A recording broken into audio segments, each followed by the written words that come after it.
I used to wear the Penny Hardaways all day when I was in college. And they went with my college uniform with Kansas.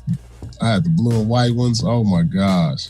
Penny Hardaway has the most underrated run of signature shoes in the history of signature shoes. Go ahead. He will go shoe for shoe against every single person in the world except for Michael Jordan. There is not another NBA athlete with the consistency, with the volume, and with the impact and the long tail. People are still wearing foam posits. I would be wearing foam posits right now if I can afford them, and I'm on television and I can't afford them. In the league with Michael Jordan had Air Jordan and Jumpman, Penny still was able to have little Penny imprint and be successful.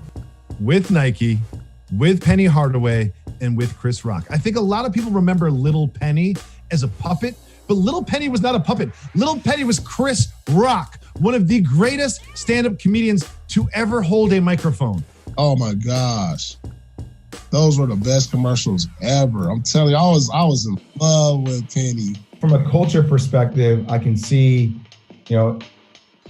it's my nerdy side coming out though. I saw like brands start to pivot on how they created content, which is pretty cool. They started to create content based on personalities for culture, which I liked. I give Spike Lee a lot of credit because he's the common denominator to help validate MJ in a lot of ways in the urban environment. Yes, we loved how he played basketball, but we didn't like the fact that he didn't speak up for social issues. So Spike Lee gave him a level of validity with Morris Blackman. In a different way, Spike Lee's creative side helped introduce us to Little Penny, and Spike Lee needs to get a lot more credit for what happened with the launch of both of those very successful campaigns. Obviously, Penny is an iconic figure in the game of basketball. I mean, Little Penny is an iconic figure in the game of basketball. But for me, I always try to go to personal stories. And here's one for me. So when I was coming out of high school, Penny, I was academically ineligible. This was year 2000. And I really didn't know what to do. I didn't know if I should go to junior college, if I should go to college and sit out, or what I should do. So I was told to do a little research. And my research led me to a player that played in the same conference, Conference USA, that went to Memphis State, eventually is now, everyone knows it is Memphis University, that was academically ineligible his first year in college. And to be able to kind of, 10 years later, to look at the career you had in college, to look at that time, what you were doing in the NBA, what you and Shaq was doing in the NBA, they gave me the confidence that I was making the right decision, going to college, even though I didn't pass my ACT.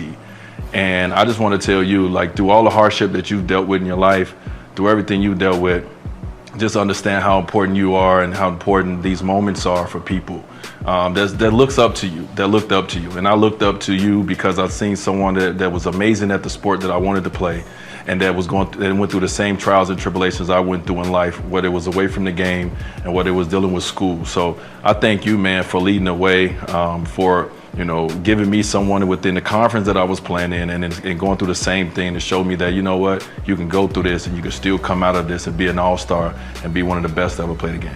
Penny in the open floor. Watch out. Ooh. Are you serious?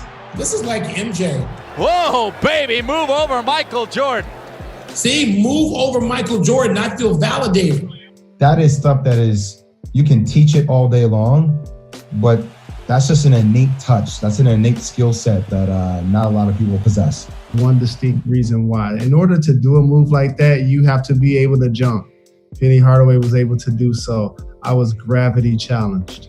Like, people that play as much basketball and have the instincts that he does can do things like this, which make people like me, which have no athleticism or instincts, just jealous and envious and entertained. If anybody's game I ever wanted to have, it's Penny Hardaway's.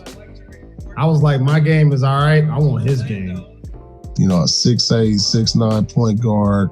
Everybody looked at him like a more athletic Magic Johnson. My entire life, I wanted to be the next Magic.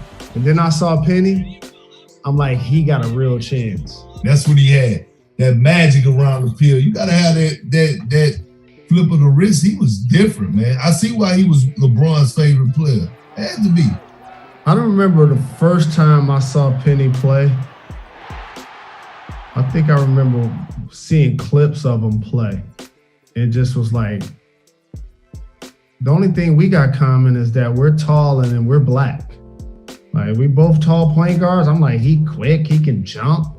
His game is beautiful. Describing Penny's game is more like watching a Lamborghini take a very tight corner and then another very tight corner and then go 250 miles an hour on a straightaway. It's just watching the finest tuned machine perform at the highest level and doing what it was built to do. If you look at Penny Hardaway's measurables, what he's able to do with the basketball, passing ability, leading the game, jump shots, driving, finishing, defending, he checks all of the boxes. Penny Hardaway could score. He averaged 21 points a game, like in his second or third season. He followed it up with a 22-point, and that's sharing the ball with Shaq. And that is never being a gunner. That is never being selfish. They would have changed the direction of basketball, the history of basketball, had they been able to stay healthy. Like, Penny would have went down as, he probably would have been for sure top 20 greatest of all time if he would have had a healthy career. If Penny Hardaway and Grant Hill hadn't got injured, we would have conversations about both of those guys being two of the top 12 players of all time. They would definitely be in that conversation between 11 and 20. They would be in that conversation. No hyperbole. I really believe you'd be talking about Penny in the same light as Michael Jordan and Kobe Bryant, man. I think he was really that talented, that good. You have to compare it to like a time-lapse video of a flower blooming, something that appears in nature that is beautiful, because that is what we saw. The perfect basketball player playing basketball perfectly. And I just feel bad that Penny Hardaway got hurt. It's hard to watch and see Penny Hardaway not be able to fulfill it all. Anthony Penny Hardaway seemed to possess an unlimited array of skills, and he would showcase this talent with a style all his own. So they go to Hardaway. One pass. Oh, what a great behind-the-back flip. Arroyo for the layup right side. Oh, Penny Hardaway behind his back. Three-point bomb. Good! Now the Magic have a break. Here's Hardaway. He'll hammer home on Ewing. This is Penny on the run. Owens gets back. Oh, what a shot. Whoa. That's the kind of play the superstar is supposed to make. With his rare combination of size and versatility, Penny would instantly evoke comparisons to some of the greatest big guards in NBA history.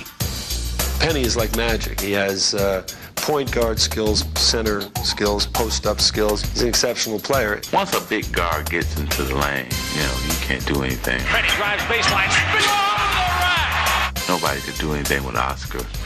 I had the same way, and now Anthony's doing the same thing. And he jumps higher than both of us, probably put together.